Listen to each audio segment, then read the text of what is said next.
Olá, eu sou Alessandra Morrison, diretora de Gestão de Pessoas e Organização da Companhia Hering, e esse é meu ponto de vista.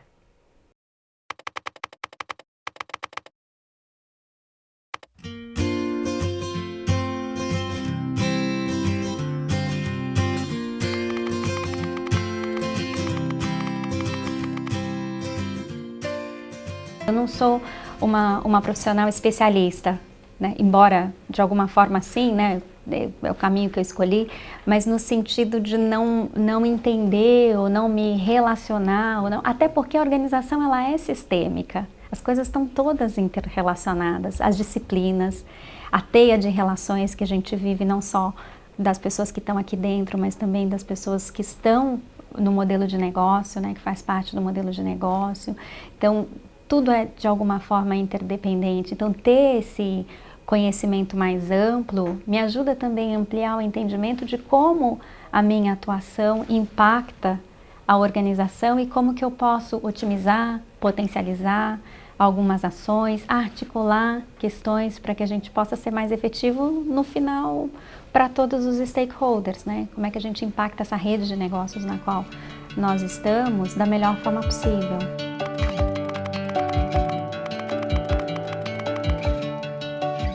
A Companhia Hering é uma companhia que faz 136 anos esse ano, então é impossível se manter viva e relevante no mercado se não é uma organização que está constantemente aprendendo, né? Ao longo da história, nós experimentamos diferentes modelos de negócio, diferentes formas de impactar o ambiente em que nós estávamos. Então, essa companhia já teve um negócio absolutamente verticalizado, que chegou até plantação de algodão, né?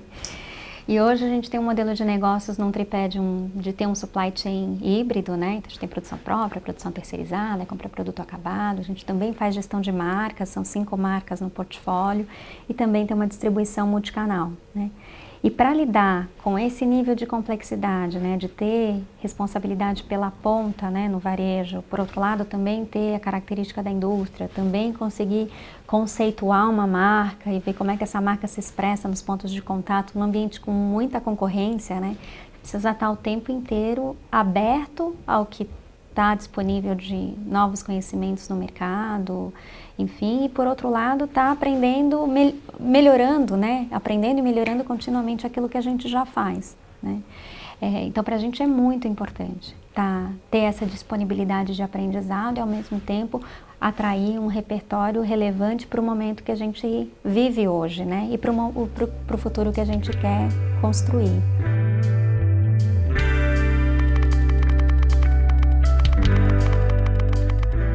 O caminho que a gente escolheu, né, para a educação foi primeiro olhar para o futuro e a partir dele ter clareza de quais são as competências que a gente precisa para construir esse futuro, né? Daí surgiu o nosso modelo de competências. Depois o segundo passo foi olhar como é que as nossas pessoas estavam com relação a essas competências. Então a gente criou um modelo de avaliação. Todo mundo do nível administrativo tem um feedback 360 com relação a essas competências, são 1.600 pessoas no administrativo. No ano passado a gente cascateou o modelo com os mesmos princípios, mas num formato simplificado para o nosso público de loja, numa avaliação 90 graus, e esse ano agora a gente está fazendo o cascateamento para todo o público operacional, né, do modelo. Com base na avaliação, a gente faz uma conversa entre os gestores, falando de cada uma das nossas pessoas, que a gente chama isso de reunião de consistência. E ali a gente avalia como é que as pessoas estão com relação às competências, né, que a gente espera, e qual o plano de ação. Como é que a gente ajuda as pessoas a continuarem a se desenvolver? E é assim que a gente monta os planos de desenvolvimento, né, das nossas pessoas. E esses planos, eles estão fundamentados numa regra que é muito conhecida no mercado, que é no 70-20-10, né? 70% de foco em desenvolvimento on the job, 20% feedback, coaching, mentoring, counseling e 10% na capacitação formal, né?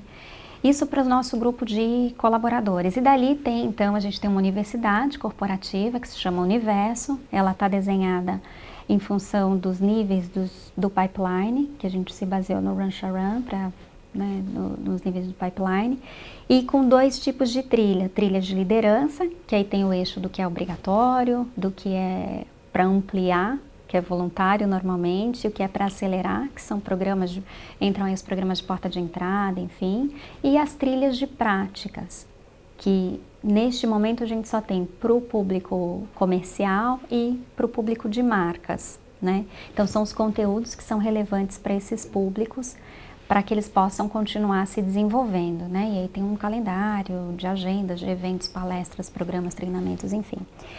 Para o público da nossa rede de comercial, que aí são representantes, né?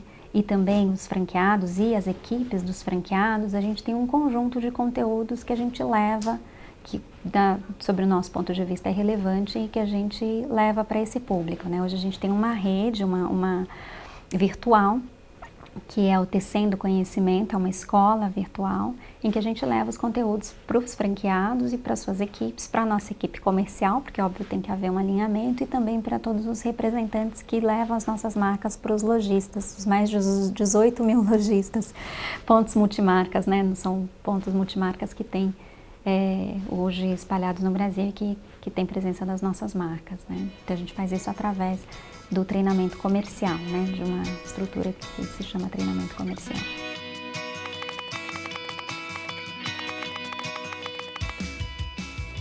A gente vem com um esforço muito grande de fomentar mais job rotations, então a gente vem trazendo para a organização o conceito de ciclo de aprendizado. Então, quando você senta numa cadeira, você tem um tempo para você aprender, um tempo para você executar e um tempo para você colher resultados. Uma vez que esse ciclo está cumprido, você pode até buscar inovações, ampliar escopo, etc. Mas o nível de contribuição que você pode trazer, ele é menor, porque o olhar da gente vai viciando no tempo, né? Sobre aquilo que a gente faz, sobre as relações que a gente tem, enfim. Então, a melhor forma de propiciar aprendizado, mais aprendizado para as pessoas, é propiciando para elas experiências diferentes. Então, esse é um princípio que hoje nós temos no nosso processo de desenvolvimento. O outro princípio é que a carreira é do colaborador, não é da organização. E o protagonista é ele nesse processo. Então é muito importante que ele reflita, através do seu exercício de autoconhecimento, do que ele quer para ele, qual o seu propósito, né? O que ele está fazendo aqui, que contribuição ele traz para a organização, se esse é o lugar que ele quer ficar, né? Tem que fazer sentido, né? E que aí ele possa também traçar caminhos de aprendizado, se a organização eventualmente naquele momento não oferecer aquilo que ele precisa, que ele busque esse aprendizado fora, né? E hoje a gente está vivendo um momento incrível, que tem muito conhecimento disponível. Tem cursos de Harvard que estão online, disponíveis e de graça, né? Olha que acesso incrível, que há pouco tempo atrás isso era impensável, né? E hoje está aí, né? Para quem quiser buscar, para quem se organizar, né? Para quem tiver interesse. Então a gente tem trazido esse princípio que o colaborador ele precisa também, e eu falo aqui internamente, né? Às vezes a gente passa semanas fazendo plano para a nossa área ou para o nosso negócio, né? Com uma imensa dedicação que é necessária e importante. Por que a gente não dedica o mesmo tempo, com o mesmo afinco, com a mesma energia para fazer um plano para a nossa vida, né? Para a nossa carreira, né? Por que não?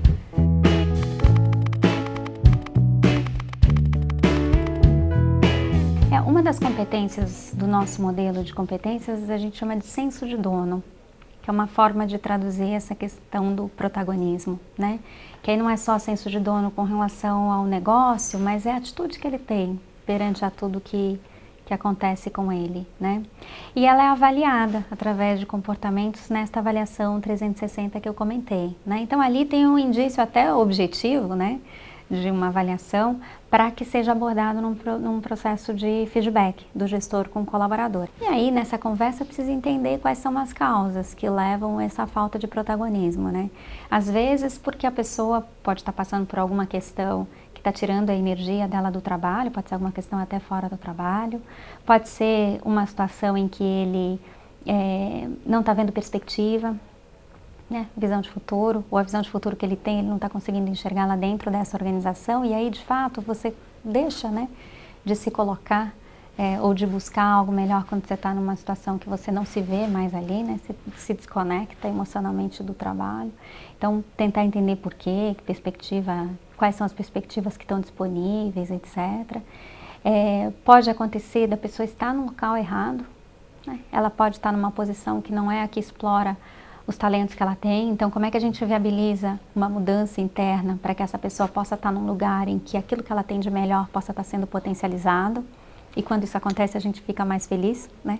Mais, né, conectado, e consequentemente a gente busca mais soluções, alternativas, inovações, enfim, né? Se torna mais protagonista. Às vezes ela pode não ter as condições, ferramentas de trabalho que ela, né, precisa para, né, um bom trabalho. Então, essa conversa do gestor com o colaborador, que a gente formalmente já faz uma vez por ano, mas ela pode acontecer em qualquer momento do ano, é um momento para ter essa conversa, para trocar impressões, para falar de carreira, né, dar perspectiva do ponto de vista da organização, entender melhor os objetivos de carreira do colaborador, o que ele quer, né?